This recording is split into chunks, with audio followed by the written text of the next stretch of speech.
This isn't really a video you guys were expecting me to make, and that's talking about the PlayStation lawsuit. I'm gonna keep it a quick little video, and then I'll talk about a serious situation that happened on Twitch if you guys are familiar with it. So me and my brother were talking about this PlayStation lawsuit, and it's because they've been monopolizing this to normalize you paying $70 for every new game you're playing, all right? You probably have played $70 for Final Fantasy 16, Baldur's Gate 3, Spider-Man 2, or you probably pre-ordered some new games like Rise of the Ronin or Skull and Bones, a Ubisoft original, and it's just this new meta that I completely disagree with and that I don't think should be normalized in the future. I feel like paying $70 for every game that I want to buy and play for is just money laundering, or I should say it feels like robbery in a way, because you're paying $10 extra than the typical 60. Now the definition for monopolize, and I can't even say this this symbol parentheses, so I'm just gonna put it in the screen for you guys to see it, of an organization or group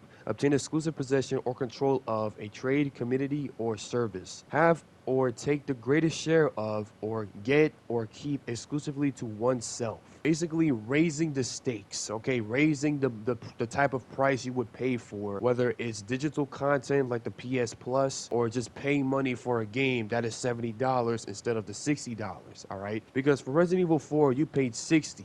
All right, $59.99, but for Spider-Man 2, it's $69.99. And I feel like we can all agree that paying $70 for a new game to come out isn't something that should be normalized. I feel like paying $70 a month for PS Plus isn't something to be normalized, let alone let that be the future of paying for it. Lawsuit over PlayStation Store prices that could cost Sony $7.7 billion allowed to move forward. London Tribunal says case filed by consumer rights advocate can continue. A London Tribunal is allowing a lawsuit that could cost Sony up to $7.9 billion to move forward, Reuters reports. The lawsuit, which was filed last year, alleges that Sony is abusing its position as the main seller of digital games on the PlayStation Store by charging a 30% commission to developers and publishers. As a result, the lawsuit claims PlayStation is overcharging customers for digital games and DLC. Sony's lawyers attempted to get the lawsuit thrown out, but the tribunal is allowing it to continue, albeit with the stipulation that people who made PlayStation Store purchases after the case was filed in 2022 should be removed from the claimant class. And yeah, that's another thing. I feel like paying double digits, like let's say $15 for a DLC, should be normalized for the future of gaming. Alex Neal, a consumer rights advocate, brought forth the lawsuit in a website dedicated to the lawsuit. The FAQs page argues that, quote, since at least August 2016, quote, Sony has been exploiting its UK customers by charging them too much for PlayStation digital games and in-game content via its control over the entire PlayStation ecosystem, the page reads, calling it anti-competitive. And since Xbox lost the console wars with the amount of sales that it got for the Xbox Series X and the Xbox Series S, there really isn't any reason to pay more money for a next-gen game. For example, like Final Fantasy 16, or you're pre-ordering Rise of the Ronin. The actions of Sony is costing millions of people who can't afford it. Neal said when announcing the lawsuit last year, quote, gaming is now the biggest entertainment industry in the UK, ahead of TV, video, and music, and many vulnerable people relying on gaming for community and connection. The actions of Sony is costing millions of people who can't afford it, particularly when we're in the midst of a cost of living crisis and the consumer purse is being squeezed like never before. The lawsuit's reference to the 30% commission that Sony takes has previously been brought up in other legal challenges, most notably an Epic's lawsuit against Apple, where the Fortnite maker accused Apple of charging an App Store tax to anyone who wants to do business. However, the judge ruled in favor of Apple. Now, I'm glad that PlayStation did lose this lawsuit, and it's because I feel like normalizing paying $70 for a next-gen game or paying double digits on a DLC or in-game content, like it could be the currency you're paying for, like Fortnite, or the currency that you're paying for like any other online game like Apex Legends, Overwatch, and you have to pay like double digits for what you want to get. It's unnecessary, all right? And since Xbox lost the console wars and PlayStation is up top, there's no